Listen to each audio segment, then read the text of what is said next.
Hi hello ನಮಸ್ತೆ friends, ಎಲ್ಲರೂ ಹೇಗಿದ್ದೀರಿ? ಚೆನ್ನಾಗಿದ್ದೀರಾ? ನಾನು ಕೂಡ ಚೆನ್ನಾಗಿದ್ದೀನಿ. ಇವತ್ತು ನಾನು ಸಿಂಪಲಾಗಿರೋಂಥ ಸೂಪರ್ ಟೇಸ್ಟಿಯಾಗಿ ರೆಸಿಪಿ ಮಾಡ್ತಾಯಿದ್ದೀನಿ. ಅದೇ ಉಪ್ಪಿಟ್ಟು. ಇದು ಸಾಮಾನ್ಯ ಉಪ್ಪಿಟ್ಟಲ್ಲ, ಇದನ್ನು ಯಾರು ಉಪ್ಪಿಟ್ಟು ತಿನ್ನೋದಿಲ್ಲ ಅಂಥವ್ರಿಗೆ ಮಾಡಿಕೊಟ್ರೆ ಒಂದು ಸ್ಪೂನು ಬಿಡ್ದವ್ರು ಹಾಗೆ ಖಾಲಿ ಮಾಡಿಬಿಡ್ತಾರೆ. ಅಷ್ಟು ಸೂಪರಾಗಿ ತುಂಬಾ ಟೇಸ್ಟಿಯಾಗಿರುತ್ತೆ. ಬನ್ನಿ ಇದನ್ನು ಹೇಗೆ ಮಾಡೋದು ಅಂತ ನೋಡ್ಕೊಂಬರೋಣ. ನೋಡಿ, ಒಂದು ಪಾತ್ರೆ ಕಾಯೋದಕ್ಕೆ ಇಟ್ಕೊಂಡಿದ್ದೀನಿ. ಅದಕ್ಕೆ ಒಂದು ಕಪ್ನಷ್ಟು ರವೆ ಹಾಕ್ಕೊಂಡಿದ್ದೀನಿ. ನೋಡಿ, ರವಾನ ಸ್ವಲ್ಪ ಚೆನ್ನಾಗಿ ಫ್ರೈ ಮಾಡ್ಕೋಬೇಕು. ರವೆ ಹುರಿದು ಹಾಕ್ಕೊಂಡ್ರೆ ಉಪ್ಪಿಟ್ಟು ಟೇಸ್ಟ್ ಕೂಡ ತುಂಬಾ ಚೆನ್ನಾಗಿರುತ್ತೆ. ಅದಕ್ಕೆ ಸ್ವಲ್ಪ ಹುರ್ಕೊಳ್ಳೋಣ ಇದನ್ನು. ನೋಡಿ, ಮೀಡಿಯಮ್ ಸಣ್ಣ ಉರಿಯಲ್ಲಿ ಇದನ್ನ ಹುರಿಬೇಕು. ಇದಕ್ಕೆ ಎಣ್ಣೆ ಅದು ಏನು ಹಾಕೋದು ಬೇಡ. ಒಂದು ಸ್ವಲ್ಪ ಕಲರ್ ಚೇಂಜ್ ಆಗೋವರೆಗೆ ಇದನ್ನ ಹುರಿಬೇಕು. ಈ ಥರ ನೋಡಿ, ಇಷ್ಟು ಕಲರ್ ಚೇಂಜ್ ಆಗಿದೆ ನೋಡಿ. ಆವಾಗ ಹೇಗೆ ಕಲರ್ ಇತ್ತು, ಇವಾಗ ಕಲರ್ ಹೇಗೆ ಚೇಂಜ್ ಆಗಿದೆ ಅಂತ ನೋಡಿ. ಇವಾಗ ಇದನ್ನ ಬೇರೆ ಪ್ಲೇಟಿಗೆ ತಗೊತೀನಿ.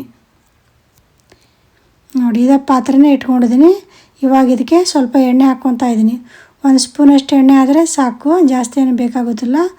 ಅದಾದ ಎಣ್ಣೆ ಕಾದ ನಂತರ ಇದಕ್ಕೆ ಎಣ್ಣೆ ಸ್ವಲ್ಪ ಚೆನ್ನಾಗಿ ಕಾಯಲಿ. ಕಾದ ನಂತರ ಇದಕ್ಕೆ ಒಂದು ಸ್ಪೂನಷ್ಟು ಕಡಲೆಬೇಳೆ ಮತ್ತು ಒಂದು ಸ್ಪೂನಷ್ಟು ಉದ್ದಿನಬೇಳೆ ಹಾಕ್ಕೊತಿದ್ದೀನಿ. ನೋಡಿ, ಇದು ಕಡಲೆಬೇಳೆ ಉದ್ದಿನಬೇಳೆ ಹಾಕ್ಕೊಂಡ ನಂತರ ಇದಕ್ಕೆ ಒಂದು ಸ್ವಲ್ಪ ಸಾಸಿವೆ ಹಾಕ್ಕೊತಾ ಇದ್ದೀನಿ. ನೋಡಿ, ಈ ಚಿಕ್ಕ ಸ್ಪೂನ್ ಇದೆ, ಚಿಕ್ಕ ಸ್ಪೂನಲ್ಲಿ ಒಂದು ಸ್ಪೂನ್ ತೊಗೊಂಡಿದ್ದೀನಿ. ದೊಡ್ಡ ಸ್ಪೂನ್ ಇದ್ದರೆ ನೀವು ಒಂದು 1/4 ಟೀ ಸ್ಪೂನಷ್ಟು ಸ್ವಲ್ಪ ಅಷ್ಟು ತೊಗೊಂಡ್ರೆ ಸಾಕು. ಅದಾದ ನಂತರ ಇದಕ್ಕೆ ಜೀರಿಗೆ ಕೂಡ ಹಾಕ್ಕೊಂಡಿದ್ದೀನಿ. ನೋಡಿ, ಇವಾಗ ಇದನ್ನು ಚೆನ್ನಾಗಿ ಕಡಲೆಬೇಳೆ ಉದ್ದಿನಬೇಳೆ ಸ್ವಲ್ಪ ದಪ್ಪ ಇರ್ತಲ್ಲ, ಅದಕ್ಕೆ ಮೊದಲು ಇದನ್ನ ನೀಟಾಗಿ ಚೆನ್ನಾಗಿ ಫ್ರೈ ಮಾಡ್ಕೋಬೇಕು. ನೀವು ಬೇಕಿದ್ದರೆ ಮೊದಲು ಉದ್ದಿನಬೇಳೆ ಕಡಲೆಬೇಳೆ ಹಾಕ್ಕೊಂಡು ಆಮೇಲೆ ಸಾಸಿವೆ ಜೀರಿಗೆ ಕೂಡ ಹಾಕ್ಕೋಬೋದು. ನೋಡಿ, ಇವಾಗ ನೀವು ಇಲ್ಲಾಂದರೆ ಮೊದಲು ಒಂದೊಂದಾಗಿ ಹಾಕ್ಕೋಬೋದು, ಇಲ್ಲ ಈ ಥರ ಕೂಡ ಹಾಕ್ಕೊಂಡು ಮಾಡ್ಕೋಬೋದು. ಯಾವ ಥರ ಮಾಡಿದ್ರೆ ಚೆನ್ನಾಗಿರುತ್ತೆ. ಕಡಲೆಬೇಳೆ ಉದ್ದಿನಬೇಳೆ ಚೆನ್ನಾಗಿ ಫ್ರೈ ಆಗಿದೆ ಅಲ್ವಾ. ಇದಾದ ನಂತರ ಇದಕ್ಕೆ ಕಟ್ ಮಾಡಿ ಇಟ್ಕೊಂಡ್ರಂಥ ಹಸಿಮೆಣ್ಸಿನ್ಕಾಯಿ ಹಾಕ್ಕೊತಾ ಇದ್ದೀನಿ. ನೋಡಿ, ನೀವು ಖಾರಕ್ಕೆ ಎಷ್ಟು ಬೇಕು ಅದನ್ನು ನೋಡಿಕೊಂಡು ಹಸಿಮೆಣ್ಸಿನ್ಕಾಯಿನ ಹಾಕ್ಕೊಳ್ಳಿ. ನಾವು 4 ಹಸಿಮೆಣ್ಸಿನ್ಕಾಯಿನ ಈ ಥರ ಉದ್ದಿಗೆ ಕಟ್ ಮಾಡಿ ಹಾಕ್ಕೊಂಡಿದ್ದೀನಿ. ನೋಡಿ, ನೀವು ಬೇಕಿದ್ರೆ ಸಣ್ಣದಾಗಿ ಕೂಡ ಕಟ್ ಮಾಡಿ ಹಾಕ್ಕೋಬೋದು, ಅದು ಕೂಡ ಚೆನ್ನಾಗಿರುತ್ತೆ. ನೋಡಿ, ಇದನ್ನ ನೀಟಾಗಿ ಚೆನ್ನಾಗಿ ಫ್ರೈ ಮಾಡ್ಕೋಬೇಕು. ನೋಡಿ, ಅದಾದ ನಂತರ ಇದಕ್ಕೆ ಸಣ್ಣದಾಗಿ ಕಟ್ ಮಾಡಿ ಇಟ್ಕೊಂಡ್ರಂಥ ಒಂದು ಈರುಳ್ಳಿನ ಹಾಕ್ಕೊತಾ ಇದ್ದೀನಿ. ನೋಡಿ, ಇದಕ್ಕೇನು ಜಾಸ್ತಿ ಈರುಳ್ಳಿ ಬೇಕಾಗುತ್ತಲ್ಲ, ಒಂದು ಈರುಳ್ಳಿ ಆದರೆ ಸಾಕು. ಇವಾಗ ಇದನ್ನ ಈರುಳ್ಳಿ ಕೂಡ ಚೆನ್ನಾಗಿ ಎಣ್ಣೆಯಲ್ಲಿ ಫ್ರೈ ಮಾಡ್ಕೋಬೇಕು. ನೋಡಿ, ಈರುಳ್ಳಿನ ಚೆನ್ನಾಗಿ ಫ್ರೈ ಮಾಡಿಕೊಂಡ್ರೆ ಟೇಸ್ಟ್ ಕೂಡ ತುಂಬ ಚೆನ್ನಾಗಿರುತ್ತೆ. ಅದಕ್ಕೆ ಚೆನ್ನಾಗಿ ಫ್ರೈ ಮಾಡ್ಕೊಳ್ಳಿ. ಅದಾದ ನಂತರ ಇದಕ್ಕೆ ಸ್ವಲ್ಪ ಕರಿಬೇವು ಸೊಪ್ಪು ಹಾಕ್ಕೊಂಡಿದ್ದೀನಿ. ನೋಡಿ, ನಾವು ಮೊದಲೇ ಎಣ್ಣೆಯಲ್ಲಿ ಹಾಕ್ಕೊಂಡ್ಬಿಟ್ರೆ ಅದು ಸೀದು ಬಿಡುತ್ತೆ. ಹೀಗಾಗಿ ಅದು ಪರಿಮಳ ಕೂಡ ಇರೋದಿಲ್ಲ ಮತ್ತು ಟೇಸ್ಟು ಕೂಡ ಇರೋದಿಲ್ಲ. ಅದಕ್ಕೆ ಇವಾಗ ಹಾಕ್ಕೊಂಡ್ರೆ ಅದು ಘಮ ಕೂಡ ಚೆನ್ನಾಗಿರುತ್ತೆ. ಅದಕ್ಕೆ ಇವಾಗ ಹಾಕ್ಕೊಳ್ಳಿ, ಟೇಸ್ಟು ಕೂಡ ಚೆನ್ನಾಗಿರುತ್ತೆ ಬಾಯಿ ಸಿಕ್ಕಾಗ. ಅದಾದ ನಂತರ ಇದಕ್ಕೆ ರುಚಿಗೆ ತಕ್ಕಷ್ಟು ಉಪ್ಪು ಹಾಕ್ಕೊತಿದ್ದೀನಿ. ನಾನು ಇದಕ್ಕೆ ಕಲ್ಲುಪ್ಪು ಬಳಸ್ಕೊಂಡಿದ್ದೀನಿ. ನೀವು ಬೇಕಿದ್ದರೆ ಸಣ್ಣ ಉಪ್ಪು ಕೂಡ ಬಳಸ್ಕೋಬೋದು. ನೋಡಿ, ನೀಟಾಗಿ ಇದನ್ನು ಚೆನ್ನಾಗಿ ಫ್ರೈ ಮಾಡ್ಕೋಬೇಕು. ಈರುಳ್ಳಿ ಜೊತೆ ಉಪ್ಪು ಎಲ್ಲ ಚೆನ್ನಾಗಿ ಮಿಕ್ಸ್ ಆಗೋ ಹಾಗೆ ನೀಟಾಗಿ ಇದನ್ನ ಮಿಕ್ಸ್ ಮಾಡ್ಕೋಬೇಕು. ಅದಾದ ನಂತರ ಇದಕ್ಕೆ ಒಂದು ಮೀಡಿಯಮ್ ಸೈಜಿಂದ ಟೊಮೊಟೊನ ಸಣ್ಣದಾಗಿ ಕಟ್ ಮಾಡಿ ಹಾಕ್ಕೊಂಡಿದ್ದೀನಿ. ನೋಡಿ, ಇದನ್ನು ಕೂಡ ಚೆನ್ನಾಗಿ ಇದ್ರ ಜೊತೆನೇ ಮಿಕ್ಸ್ ಮಾಡ್ಕೋಬೇಕು. ಟೊಮೊಟೊ ಸ್ವಲ್ಪ ಮೆತ್ತಗಾಗಬೇಕು, ಆ ಥರ ಇದನ್ನು ಕೂಡ ಸ್ವಲ್ಪ ಫ್ರೈ ಮಾಡ್ಕೊಳ್ಳಿ. ಎಣ್ಣೆಯಲ್ಲೇ ಇದನ್ನ ಫ್ರೈ ಮಾಡ್ಕೊಳ್ಳಿ. ನೋಡಿ, ಟೊಮೊಟೊ ಮೆತ್ತಗಾದರೆ ಚೆನ್ನಾಗಿರುತ್ತೆ. ನೋಡಿ, ಇದನ್ನೆಲ್ಲ ಚೆನ್ನಾಗಿ ಫ್ರೈ ಮಾಡ್ಕೊಂಡಿದ್ವಿ. ಇದೇನಪ್ಪ ಮಧ್ಯದಲ್ಲಿ ಹಳ್ಳ ತೋಡ್ತಾ ಇದ್ದಾರೆ ಅಂತೀರ? ನೋಡಿ, ಸ್ಕಿಪ್ ಮಾಡಬೇಡಿ. ಸ್ಕಿಪ್ ಮಾಡಿದೆ ನೋಡಿ ಹೇಳ್ತೀನಿ, ಗೊತ್ತಾಗುತ್ತೆ. ನೋಡಿ, ಇದನ್ನೆಲ್ಲ ನೀಟಾಗಿ ಈರುಳ್ಳಿನ ಒಂದು ಸೈಡ್ಗೆ ತಗೊಂಡು ಮಧ್ಯಭಾಗದಲ್ಲಿ ಸ್ವಲ್ಪ ಖಾಲಿ ಬಿಟ್ಕೊಳ್ಳಿ. ಇವಾಗ ನೋಡಿ, ಒಂದು ಬಟ್ಲಿಗೆ ಒಂದು 3 ತತ್ತಿಯನ್ನು ಒಡೆದು ಹಾಕ್ಕೊಂಡಿದ್ದೀನಿ.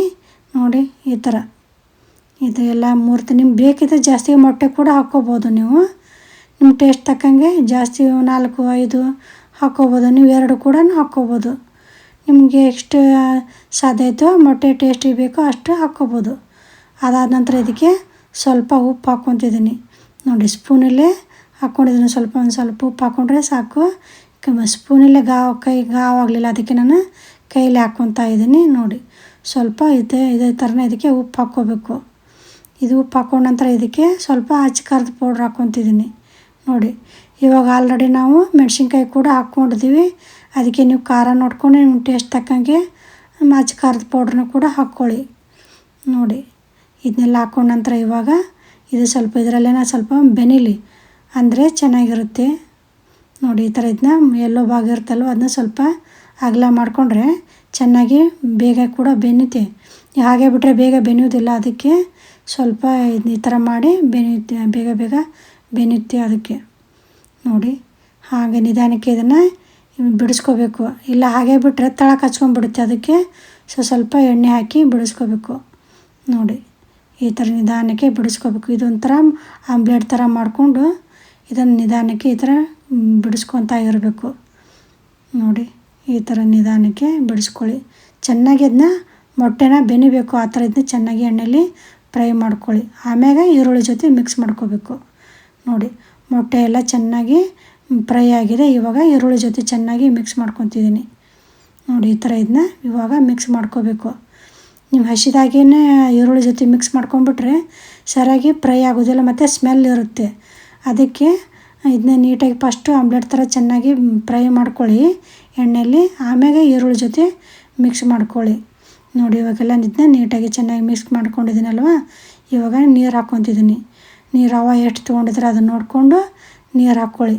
ನಾ ಇದಕ್ಕೆ 1 ಕಪ್ ರವೆ ಹಾಕ್ಕೊಂಡಿದ್ನಲ್ವ, ಅದಕ್ಕೆ ಇವಾಗ 2 ಕಪ್ನಷ್ಟು ನೀರು ಹಾಕ್ಕೊಂಡಿದ್ದೀನಿ. ನೋಡಿ 1 ಕಪ್ ರವೆ ತೊಗೊಂಡಿದ್ರೆ ಅದ್ರ ಡಬಲ್ ನೀರು ಹಾಕ್ಕೊಂಡ್ರೆ ಸಾಕು. ನೋಡಿ ಇವಾಗ ಒಂದು ಸಾರಿ ಇದನ್ನ ನೀಟಾಗಿ ಮಿಕ್ಸ್ ಮಾಡ್ಕೊಂಬಿಡೋಣ. ನೋಡಿ ನೀರು ಹಾಕ್ಕೊಂಡಿದ್ದ ಒಂದು ಸಾರಿ ಮಿಕ್ಸ್ ಮಾಡ್ಕೊಳ್ಳಿ, ಅಂದರೆ ಸ್ವಲ್ಪ ಅಲ್ಲಲ್ಲಿ ಏನಾರು ಕೂತ್ಕೊಂಡಿದ್ರೆ ನೀಟಾಗಿ ಚೆನ್ನಾಗಿ ಮಿಕ್ಸ್ ಆಗುತ್ತೆ. ಇದನ್ನು ಇವಾಗ ಕುದಿಯೋದಕ್ಕೆ ಬಿಟ್ಬಿಡೋಣ. ಈಗ ಇದ್ರ ಮೇಲೆ ಒಂದು ಪಾತ್ರೆನ ಪ್ಲೇಟ್ನ ಮುಚ್ಚಿ ಇದನ್ನು ಕುದಿಸ್ಕೊಂಡು ಬರ್ತೀನಿ. ನೋಡಿ ಇವಾಗ ಕುದೀತಾ ಇದೆ ಅಲ್ವಾ, ನೋಡಿ ಕುದೀತಾ ಇದೆ. ಇವಾಗ ಇಷ್ಟು ಚೆನ್ನಾಗಿ ಕುದಿಬೇಕಿದು. ಕುದಾದ ನೋಡಿ ಚೆನ್ನಾಗಿ ಕುದೀತಾ ಇದೆ ಅಲ್ವಾ.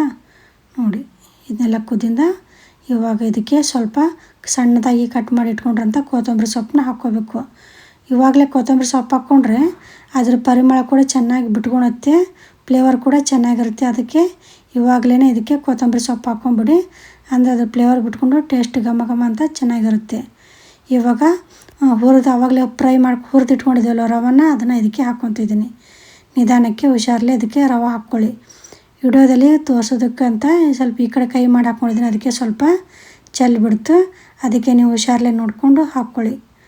ಇವಾಗ ನೀಟಾಗಿದ್ದನ್ನ ನೀರಲ್ಲಿದ್ದನ್ನ ಚೆನ್ನಾಗಿ ಮಿಕ್ಸ್ ಮಾಡ್ಕೋಬೇಕು. ಈ ಥರ ನೋಡಿ ಎಲ್ಲನೂ ಚೆನ್ನಾಗಿ ಇದನ್ನ ಮಿಕ್ಸ್ ಮಾಡ್ಕೋಬೇಕು. ನೀವು ಬೇಗ ಮಿಕ್ಸ್ ಮಾಡ್ಕೊಳ್ಳಿಕ್ಕಂದ್ರೆ ಗಂಟಾಗುವಂಥ ಚಾನ್ಸ್ ಇರುತ್ತೆ. ಅದಕ್ಕೆ ಇದನ್ನ ಚೆನ್ನಾಗಿ ಕೈ ಬಿಡ್ದವ್ರ ಹಾಗೆ ಮಿಕ್ಸ್ ಮಾಡ್ಕೊಳ್ಳಿ. ಮೀಡಿಯಮ್ ರವೆ ಇರುತ್ತಲ್ವ, ಹೀಗಾಗಿ ಇದೇನು ಗಂಟಾಗೋದಿಲ್ಲ. ನೀವು ಚಿರೋಟಿ ರವೆಲ್ಲೇ ಮಾಡಿಕೊಂಡ್ರೆ ಅದು ಸ್ವಲ್ಪ ಸೂಜಿ ರವೆ ಇರ್ತಲ್ಲ, ಅದರಲ್ಲಿ ಮಾಡಿಕೊಂಡ್ರೆ ಗಂಟಾಗೋ ಚಾನ್ಸ್ ಇರುತ್ತೆ. ಅದಕ್ಕೆ ಆದಷ್ಟು ಮೀಡಿಯಮ್ ರವೆದಲ್ಲೇ ಮಾಡಿಕೊಂಡ್ರೆ ಚೆನ್ನಾಗಿರುತ್ತೆ. ಇದನ್ನೆಲ್ಲ ನೀಟಾಗಿ ಚೆನ್ನಾಗಿ ಮಿಕ್ಸ್ ಮಾಡ್ಕೋಬೇಕು. ಈ ಥರ ನೋಡಿ ಎಲ್ಲನೂ ಹೇಗೆ ಮಿಕ್ಸ್ ಮಾಡ್ಕೊಂಡಿದ್ದೀನಿ, ಈ ಥರ ಚೆನ್ನಾಗಿ ಮಿಕ್ಸ್ ಮಾಡ್ಕೊಂಡಿದ್ದ ಇದನ್ನ ಸಣ್ಣ ಉರಿಯಲ್ಲಿ 1-2 ನಿಮಿಷ 3 ನಿಮಿಷ ಇದನ್ನ ಸ್ವಲ್ಪ ಹೊತ್ತು ಬೇಯೋದಕ್ಕೆ ಇಟ್ಬಿಡಬೇಕು. ಬೇಯಿಸ್ಕೊಂಡು ಬರ್ತೀನಿ, ಬನ್ನಿ.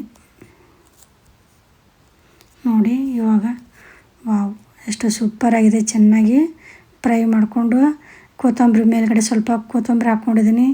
ವಾವ್ ಎಷ್ಟು ಚೆನ್ನಾಗಿದೆ. ನೀವು ಕೂಡ ಖಂಡಿತ ಟ್ರೈ ಮಾಡಿ, ಹೇಗಿತ್ತು ಅಂತ ಕಮೆಂಟ್ ಮಾಡಿ ತಿಳಿಸಿ.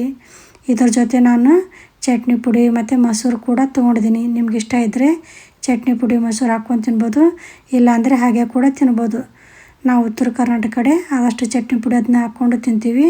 ನಿಮ್ಮ ಟೇಸ್ಟ್ ತಕ್ಕಂಗೆ ನೀವು ಹಾಗೆ ಕೂಡ ತಿನ್ಬೋದು. ಸೂಪರಾಗಿರುತ್ತೆ, ಚೆನ್ನಾಗಿರುತ್ತೆ.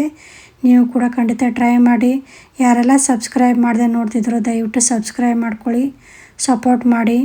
ದೇವರೆಲ್ಲರಿಗೂ ಒಳ್ಳೇದು ಮಾಡಿ. ನಮಸ್ಕಾರ.